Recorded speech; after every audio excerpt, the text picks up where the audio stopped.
আসসালামু আলাইকুম শিক্ষার্থীবৃন্দ, তোমরা আশা করছি সবাই ভালো আছো এবং বাড়িতেই আছো। সারা দেশের বর্তমান পরিস্থিতির প্রেক্ষাপটে অনলাইন শিক্ষা কার্যক্রমের অংশ হিসাবে আমি আজকে তোমাদের নবম দশম শ্রেণীর বিজ্ঞান পঞ্চম অধ্যায়ে দেখতে হলে আলো চাই এই বিষয় সম্পর্কে আলোচনা করব। তোমরা সবাই একটু মনোযোগী হও। দেখতে হলে আলো চাই এই অধ্যায় পাঠ শেষে আমরা যে বিষয়গুলো জানতে পারবো, বিষয়গুলো মধ্যে আছে দর্পণের ব্যবহার, লেন্স কাকে বলে, লেন্সের ক্ষমতা, আলোর প্রতিসরণের সূত্র, চোখের ত্রুটি, প্রতিকার ও চোখ ভালো রাখার উপায়। তা প্রথমে আসি আমরা দর্পণের ব্যবহার।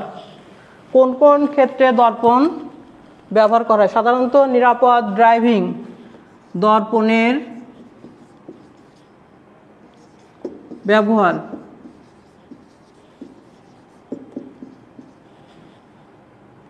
নিরাপদ ড্রাইভিংয়ের দর্পণ কিভাবে ব্যবহার হয়?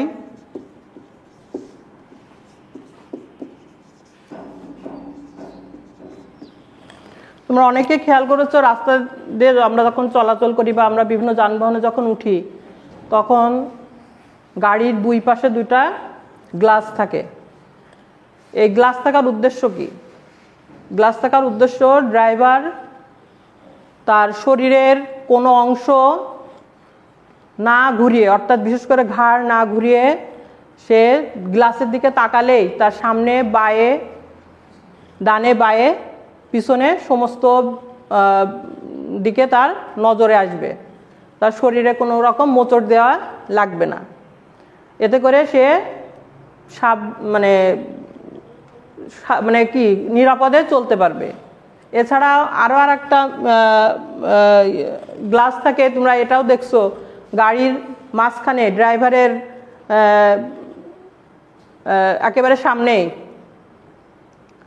ওই সামনের গ্লাসের দিকে তাকালেই ড্রাইভার ইচ্ছা করলে গাড়ি পিছনে ডানে বায়ে ঘোরাতে পারবে এবং যে কোনো গাড়ির সাইড দিতে পারবে। আর একটা হচ্ছে অদৃশ্য বাঁক।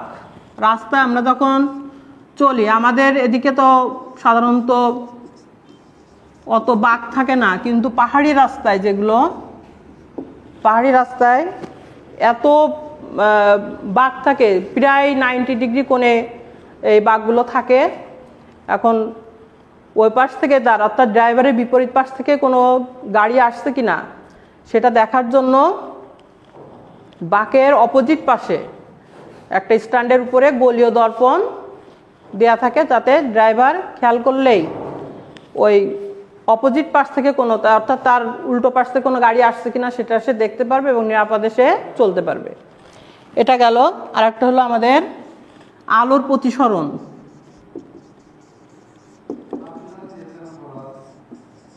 আলোর প্রতিসরণ কাকে বলে? আলোর প্রতিসরণ হচ্ছে যখন এক স্বচ্ছ মাধ্যম থেকে, এটা আমরা একটু চিত্র আকারে বুঝতে পারবো।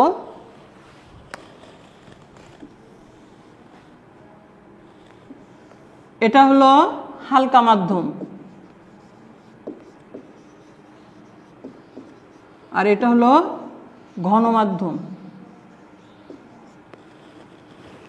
কারণ আমরা জানি আলো সবসময় এক স্বচ্ছ মাধ্যম থেকে আর এক স্বচ্ছ মাধ্যমে যখন যায় তখন বাঁকাভাবে আপতিত হয়। কারণ আলো যদি আমি এপাশ থেকে মনে করো এ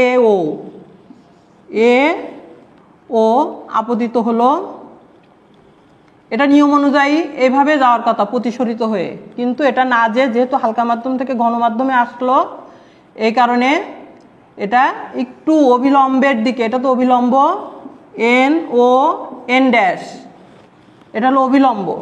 আলোকরশ্মি আপতিত হয়ে অবিলম্বের দিকে সরে আসবে। এটা হলো আলোর প্রতিসরণের নিয়ম অনুযায়ী হালকা মাধ্যম থেকে ঘন মাধ্যমে যখন যাবে তখন আলোকরশ্মি অবিলম্বের দিকে বেঁকে আসবে। কিন্তু যদি ঘন মাধ্যম থেকে হালকা মাধ্যমে যায় সেক্ষেত্রে আবার বিপরীত হবে।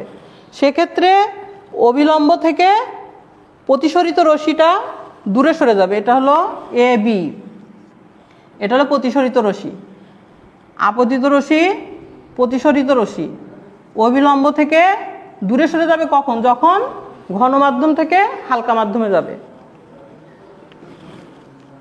তাহলে এখানে আমাদের আপতন কোণ কোনটা? এ ও এন। আর প্রতিসরণ কোণ কোনটা? B O N dash. এটা গেল আলোর প্রতিসরণ। এখানে আলোর প্রতিসরণ আবার দুটা নিয়ম আছে। একটা হলো আপতিত রশ্মি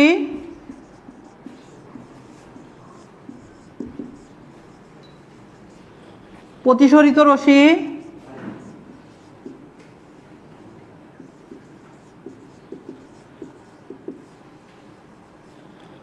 এবং একই তলে অঙ্কিত অভিলম্ব,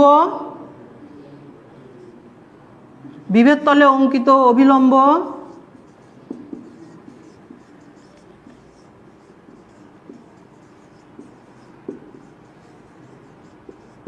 একই সমতলে থাকবে। আর একটা সূত্র হলো একজোড়া নির্দিষ্ট মাধ্যম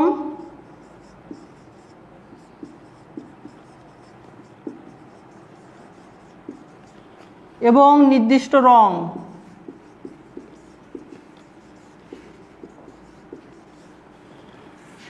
নির্দিষ্ট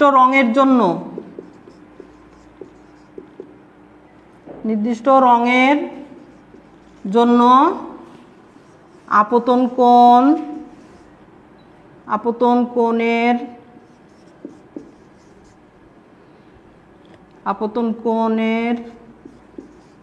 মান এবং প্রতিসরণ কোণের মান সবসময় ধ্রুব থাকবে।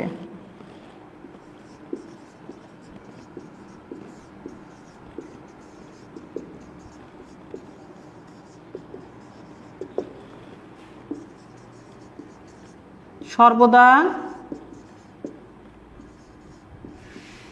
ধ্রুব থাকবে।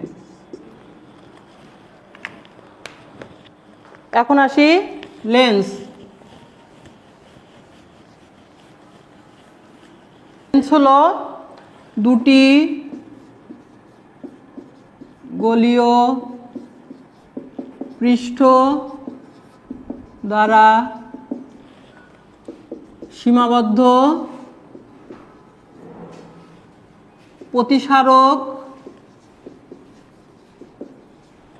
দুটি গোলীয় পৃষ্ঠ দ্বারা সীমাবদ্ধ প্রতিসারক মাধ্যমকে লেন্স বলে।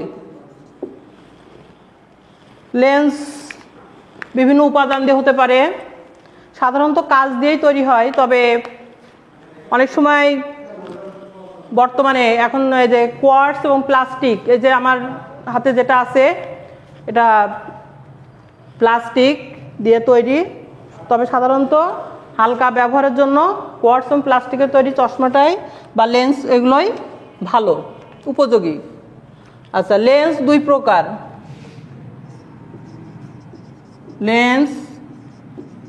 প্রকার। একটা হলো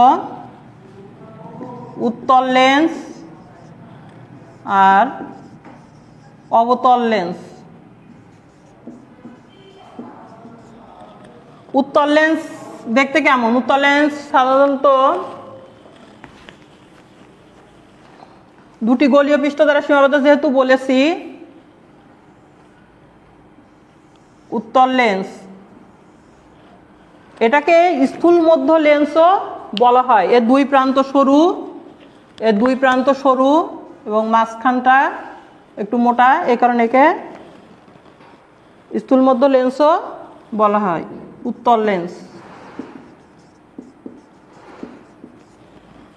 অবতল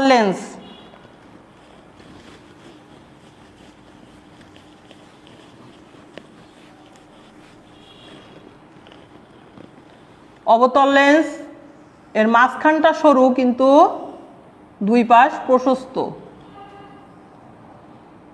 এটা হলো অবতল লেন্স।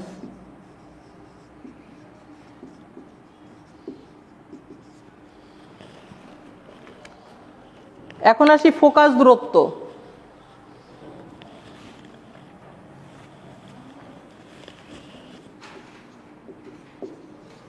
ফোকাস দূরত্ব, ফোকাস দূরত্ব হচ্ছে লেন্স, উত্তল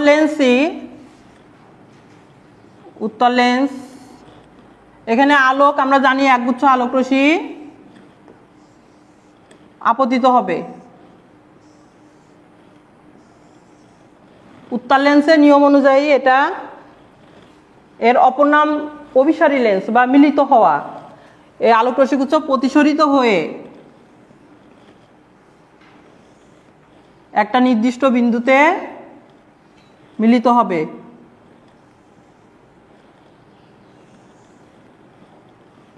এটা হলো এফ। এখন লেন্সের যে কেন্দ্র, এই কেন্দ্র থেকে এই যে নির্দিষ্ট বিন্দু যেখানে মিলিত হয়েছে, প্রতিসরিত রশ্মিগুচ্ছ যে বিন্দুতে মিলিত হয়েছে সেটাকে তো ফোকাস বিন্দু বলে। এখন ফোকাস বিন্দু থেকে লেন্সের কেন্দ্র থেকে ফোকাস দূরত্ব বিন্দু পর্যন্ত, এটা হলো ফোকাস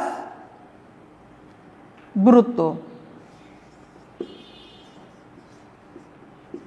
ফোকাস দূরত্ব ঠিক একইভাবে অবতল লেন্সের ক্ষেত্রে এটা হলো আলোক রশ্মি আসবে, কিন্তু এটা অপসারিত হবে না, এটা বিচ্ছুরিত বা ছড়িয়ে যাবে, বাইরের দিকে ছড়িয়ে যাবে।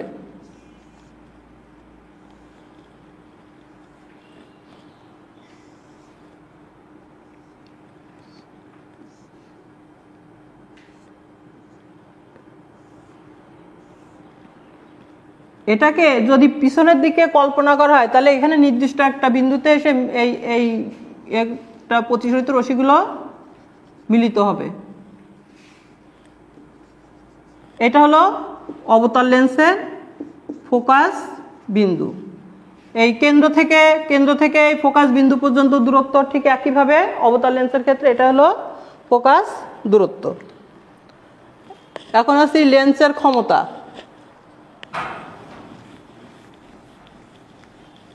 ক্ষমতা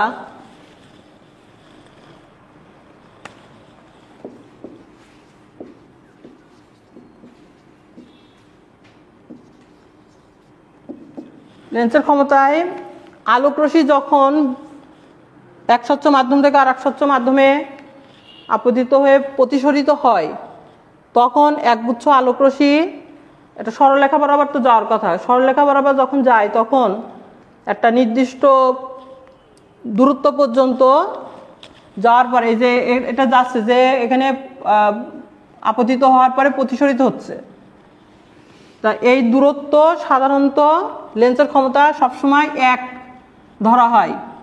লেন্সের ক্ষমতা অর্থাৎ পি সমান 1/f। এফটা তো ফোকাস দূরত্ব, এফ সমান ফোকাস দূরত্ব। এখানে ফোকাস দূরত্ব বিভিন্ন হতে পারে। যদি ধরি 2 মিটার, তাহলে এফ সমান কত পেলাম? 2 মিটার। তাহলে 2, তো এটা যদি আমি ভাগ করি তাহলে এখানে হবে 0.5। এর একক, প্রচলিত একক হলো ডায়োপ্টার, কিন্তু এসআই একক রেডিয়ান পার মিটার। এটা ধনাত্মক হতে পারে, এটা ধনাত্মক হতে পারে, ঋণাত্মক হতে পারে। অনেক সময় আমরা বিভিন্ন লেন্সের ক্ষমতা ওখানে লেখা থাকে, যেরকম +1D অথবা -2D এরকম লেখা থাকে। এটা হলো লেন্সের ক্ষমতা ব্যবহার করা হয়। এখন আসি চোখের ত্রুটি।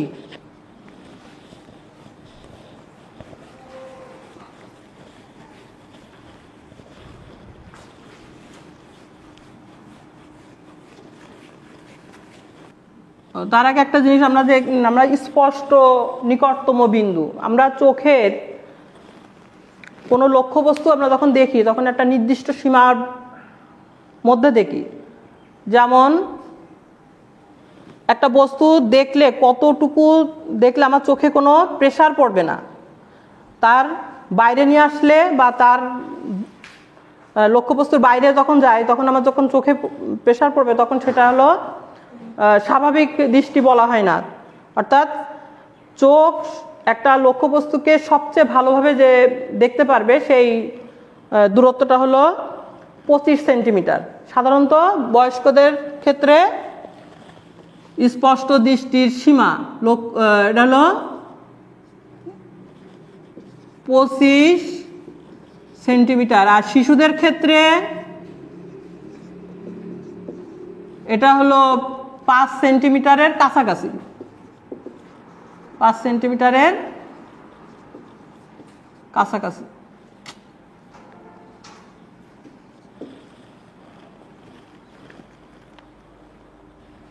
এখন যখন এই স্পষ্ট দৃষ্টির নিকটতম বিন্দুর বাইরে অথবা তার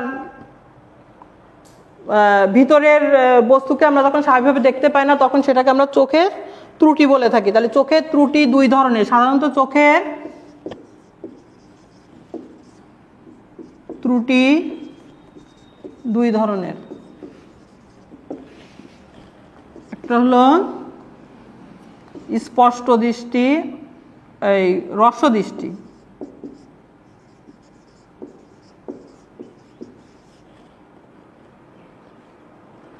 একটা হচ্ছে দীর্ঘ দৃষ্টি।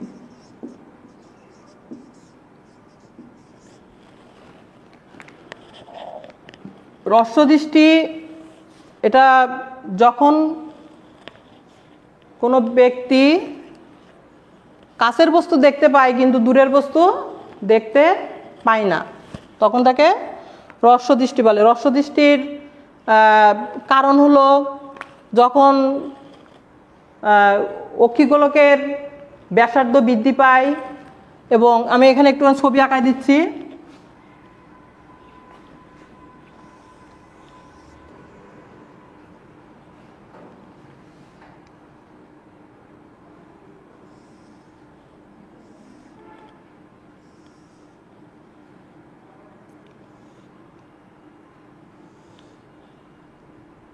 হ্রস্ব দৃষ্টি এবং দীর্ঘ দৃষ্টি।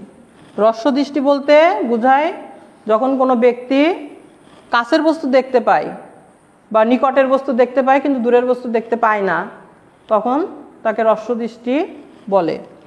হ্রস্ব দৃষ্টির কারণ যখন অভিসারী ক্ষমতা বৃদ্ধি পায় এবং অক্ষিগোলকের ব্যাসার্ধ বৃদ্ধি পায় কিন্তু ফোকাস দূরত্ব কমে যায়, তখন হ্রস্ব দৃষ্টি দেখা দেয়। আর দীর্ঘ দৃষ্টি এটা সাধারণত ফোকাস দূরত্ব বেড়ে যায়, অক্ষিগোলকের ব্যাসার্ধ কমে যায়, তাকে দীর্ঘ দৃষ্টি বলে। এখন এই চোখের তো এগুলো ত্রুটি, এর সমাধানের উপায় আমাদের বিভিন্নভাবে সমাধান। তো প্রতিকার যদি হ্রস্ব দৃষ্টি হয় তাহলে আমাদের অবতার লেন্সের চশমা ব্যবহার করতে হবে, আর যদি দীর্ঘ দৃষ্টি হয় তাহলে উত্তর লেন্সের চশমা ব্যবহার করতে হবে বা লেন্স ব্যবহার করতে হবে। এখন চোখ সুস্থ রাখার উপায়, চোখ সুস্থ রাখার উপায় আমাদের বিভিন্নভাবে খাদ্য অভ্যাসের মাধ্যমে, সঠিক পুষ্টি গ্রহণের মাধ্যমে, জীবনযাত্রার নিয়ম কানুন মেনে, এছাড়া পর্যাপ্ত চোখের বিশ্রামের মাধ্যমে আমাদের চোখ সুস্থ রাখা যায়। পুষ্টিকর খাদ্য দ্রব্য গ্রহণের মাধ্যমে আমাদের জিঙ্ক সমৃদ্ধ খাবার, তারপরে ফ্যাটি অ্যাসিড সমৃদ্ধ খাবার, সবুজ শাকসবজি, পাকা হলুদ ফলমূল ইত্যাদি খাদ্যদ্রব্য গ্রহণের মাধ্যমে আমাদের চোখ সুস্থ রাখা যায়। বিভিন্ন ধরনের আমিষজাত খাদ্যদ্রব্য, তারপরে সবুজ শাকসবজি, এর মধ্যে আমাদের প্রয়োজনীয় পুষ্টি উপাদানগুলো বিদ্যমান থাকে। সঠিক জীবনযাত্রা, সঠিক জীবনযাত্রা বলতে আমাদের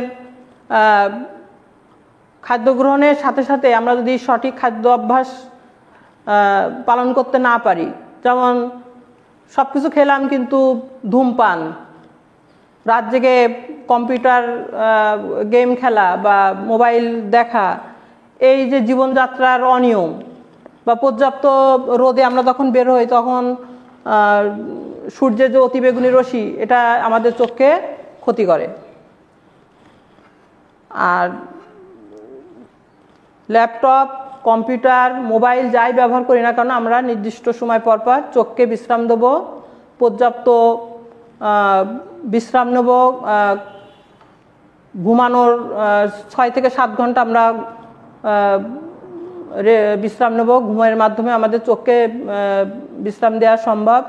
শরীর যেমন অসুস্থ হয়ে পড়ে, চোখকে বিশ্রামের মাধ্যমে চোখকেও সুস্থ রাখা সম্ভব। ওকে শিক্ষার্থী বৃন্দ, তোমরা সবাই ভালো থাকো। আশা করি তোমরা আমার ক্লাসটা বুঝতে পেরেছো। আর নিজেরা একটু বাড়িতে লেখাপড়ার মাধ্যমে এটা চর্চা রাখলেই তোমরা সমস্যার সমাধান করতে পারবা ইনশাল্লাহ। আসসালামু আলাইকুম।